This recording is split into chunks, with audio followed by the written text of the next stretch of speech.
Hoy voy a explicar un poco sobre la teoría del conflicto de Johan Galtung. Esta teoría es una descripción del desarrollo y del conflicto, ¿sí? Habla de tres conceptos básicos que son la paz, la humanidad y la violencia. En la teoría también explica que el ser humano por naturaleza es un ser de paz, pero es muy difícil de comprender.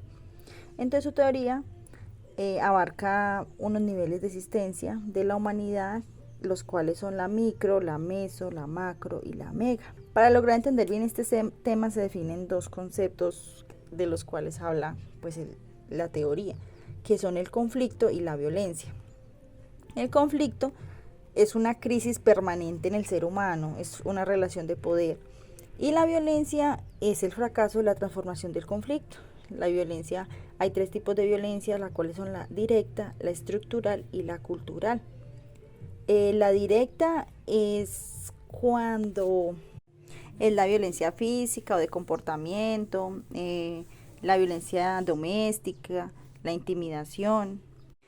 También está la violencia estructural, que esta violencia es como la violencia causada por el sistema, cuando hay hambre, cuando hay niños pues, que mueren por hambre, la enfermedad, muerte por la población. Entonces sería la violencia estructural. Es como cuando el sistema o el Estado no aporta las necesidades básicas a la población.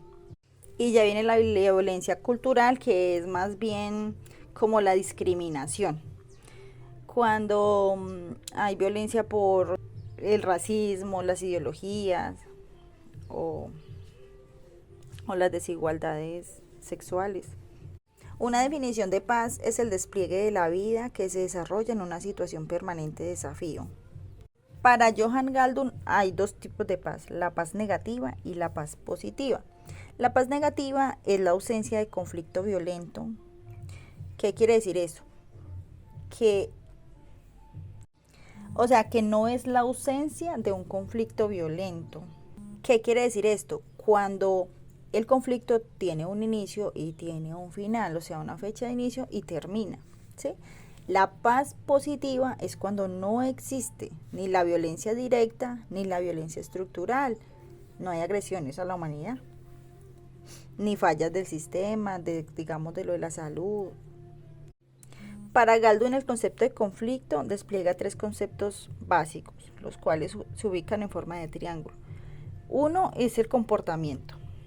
¿Qué quiere decir esto? El comportamiento de los actores del conflicto, de las dos personas, de si es violento o si no.